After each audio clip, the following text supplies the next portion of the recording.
Capítulo 10. El poder del trabajo en equipo. La fuerza impulsora. El noveno paso hacia la riqueza. El poder es esencial para el éxito en el acopio de riqueza.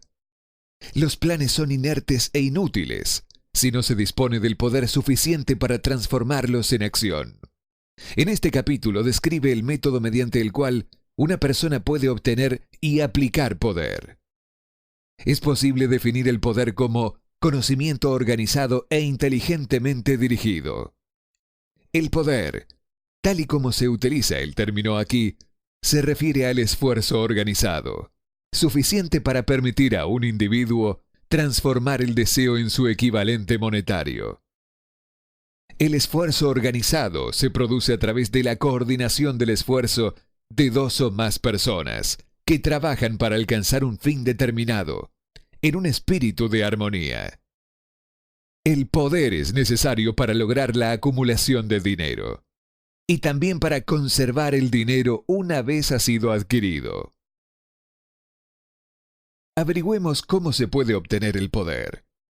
Si el poder es conocimiento organizado, estudiemos las fuentes del conocimiento. A. Inteligencia infinita. Podemos ponernos en contacto con esta fuente del conocimiento a través del procedimiento descrito en otro capítulo, con la ayuda de la imaginación creativa. B. Experiencia acumulada. La experiencia acumulada del hombre, o esa parte de la misma que ha sido organizada y registrada, podemos encontrarla en cualquier biblioteca pública bien equipada. Una parte importante de esta experiencia acumulada se enseña en las escuelas y universidades públicas, donde ha sido clasificada y organizada. C. Experimentación e investigación. En el campo de la ciencia, así como casi en cualquier otro, los hombres se dedican diariamente a reunir, clasificar y organizar hechos nuevos. Esta es la fuente en la que debemos poner nuestra atención cuando el conocimiento no esté disponible a través de la experiencia acumulada. Aquí también hay que utilizar con frecuencia la imaginación creativa. El conocimiento puede ser adquirido a partir de cualquiera de las fuentes antes citadas y convertido en poder mediante la organización de ese mismo conocimiento en planes definidos y expresando esos planes en términos de acción. El examen de estas tres grandes fuentes de conocimiento pone ya de manifiesto la dificultad con la que se encontrará quien se apoye exclusivamente de sus únicos esfuerzos a la hora de reunir el conocimiento y expresarlo a través de planes definidos en términos de acción. Si sus planes son amplios y si contemplan amplias proporciones, debe inducir, en general, a otros a cooperar con él, antes de poder inyectar el necesario elemento de poder en ellos. Gane poder por medio de un equipo de trabajo. El equipo de trabajo puede ser definido como coordinación de conocimiento y esfuerzo, en un espíritu de armonía, entre dos o más personas, para el logro de un objetivo definido. Ningún individuo tendrá un gran poder sin tener el equipo de trabajo a su disposición.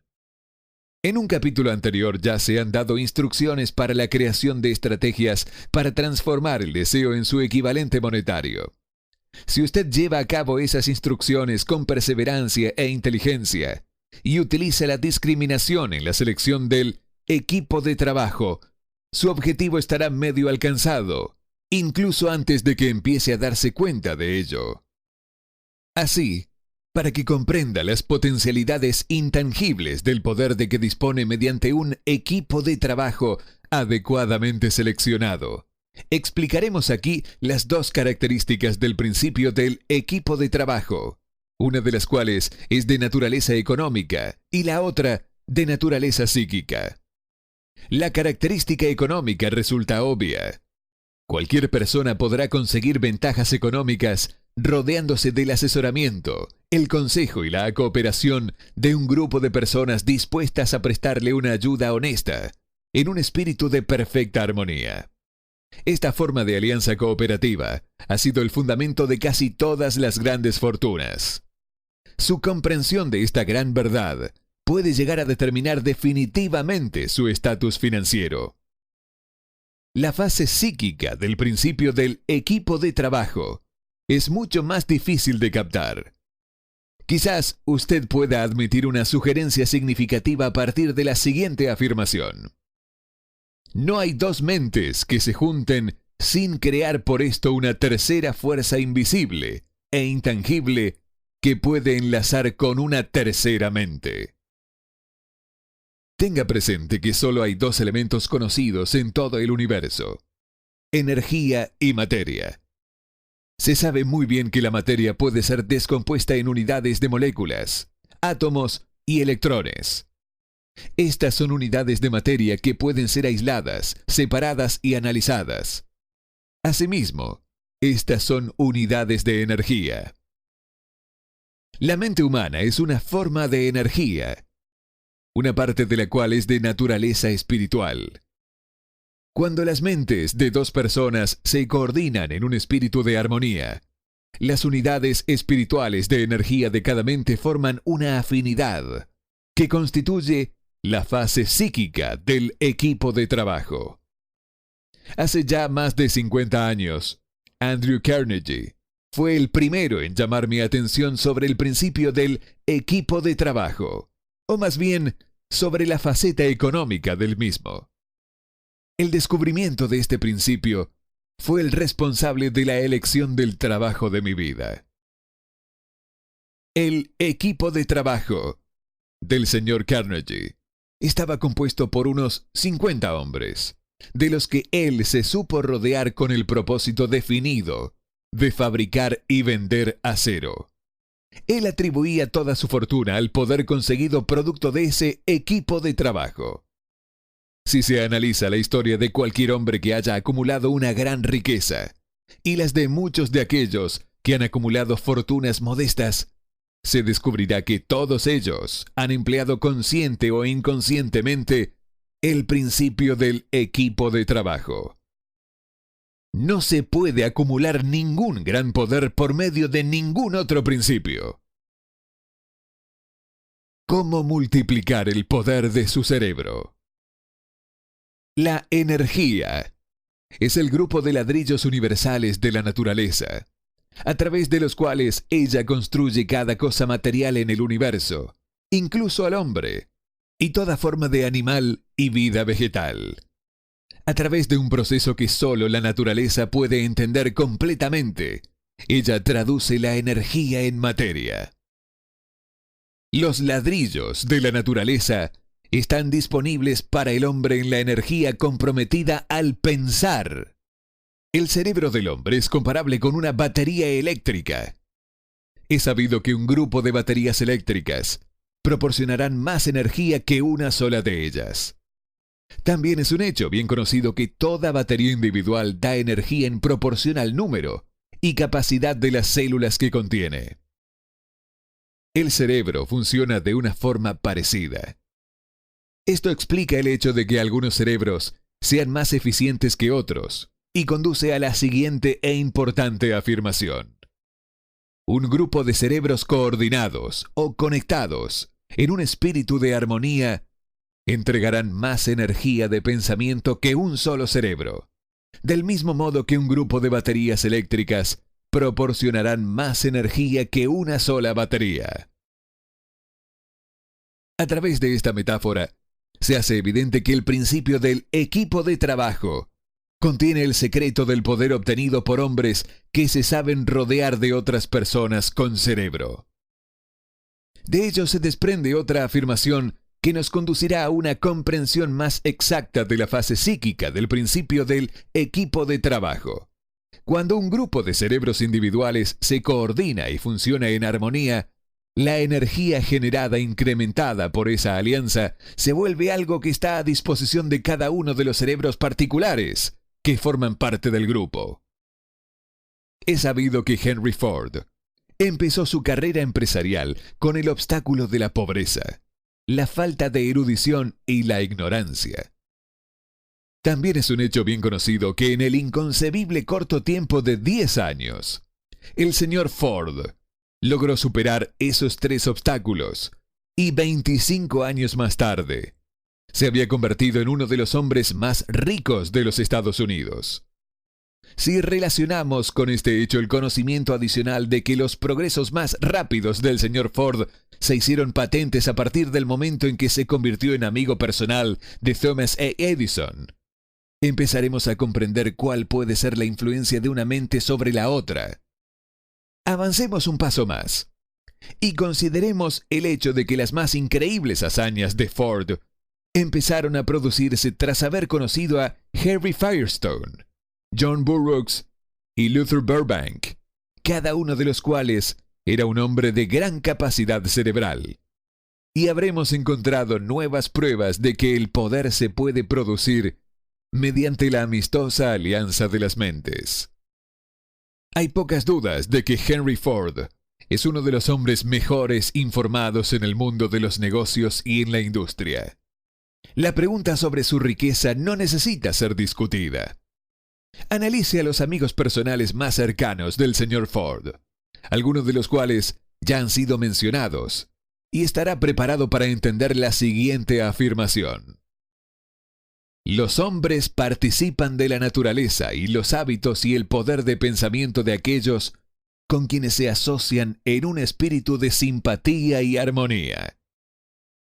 A través de su asociación con Edison, Burbank, Burroughs y Firestone, el señor Ford añadió al poder de su propio cerebro la suma y la sustancia de la inteligencia, la experiencia, el conocimiento y las fuerzas espirituales de esos 4 seres. Es más, se apropió y utilizó el principio del equipo de trabajo a través de los métodos descritos en este libro. Y ese mismo principio también está disponible para usted. Ya hemos mencionado antes al Mahatma Gandhi.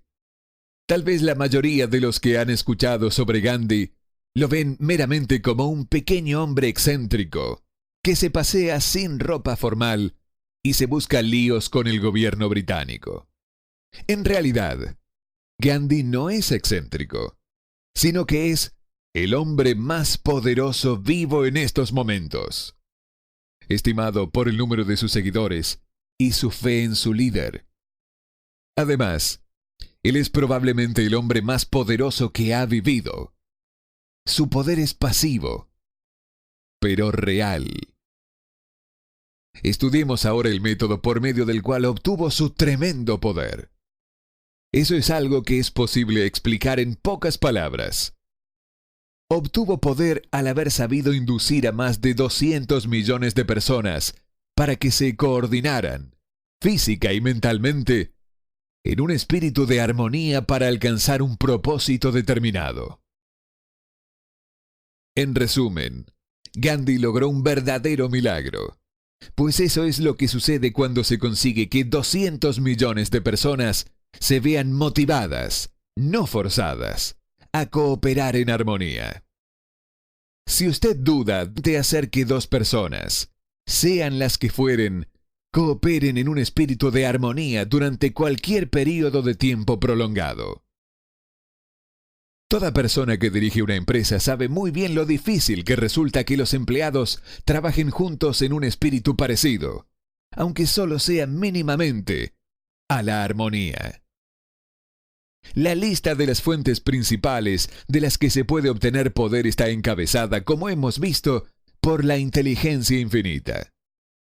Cuando 2 o más personas se coordinan en un espíritu de armonía y trabajan juntas para alcanzar un objetivo definido, se sitúan a sí mismas, por medio de esa alianza, en posición de absorber poder directamente de la gran reserva universal de la inteligencia infinita. Se trata de la mayor fuente de poder existente. Es la fuente hacia la que el genio y todos los grandes líderes se vuelven, tanto si son conscientes de ese hecho como si no. Las otras dos grandes fuentes de las que es posible obtener el saber requerido para la acumulación de poder no son ni más ni menos fiables que los 5 sentidos del hombre. Y todos sabemos que los sentidos no siempre son fiables.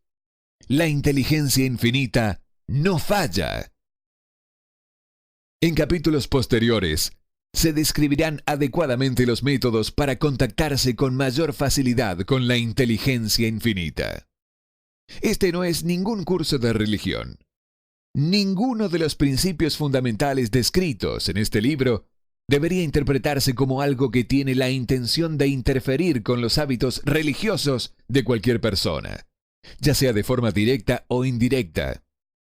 Este libro tiene el único fin de instruir acerca de cómo transformar el propósito definido del deseo de obtener dinero en su equivalente monetario. Lea, piense y medite a medida que vaya leyendo. El tema no tardará en desplegarse ante usted en su conjunto, y entonces podrá ver con la perspectiva necesaria.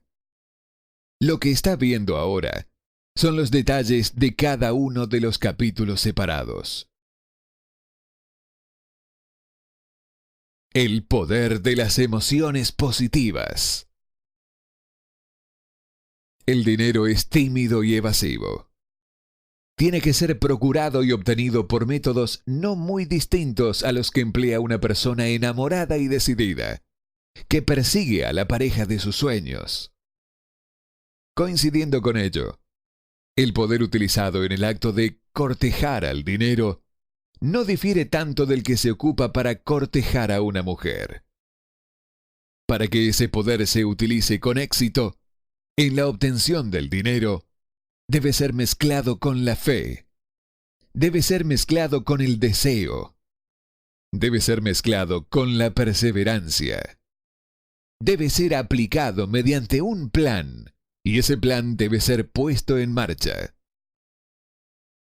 Cuando el dinero aparece en grandes cantidades, fluye hacia aquel que lo acumula con la misma facilidad con que el agua fluye hacia abajo.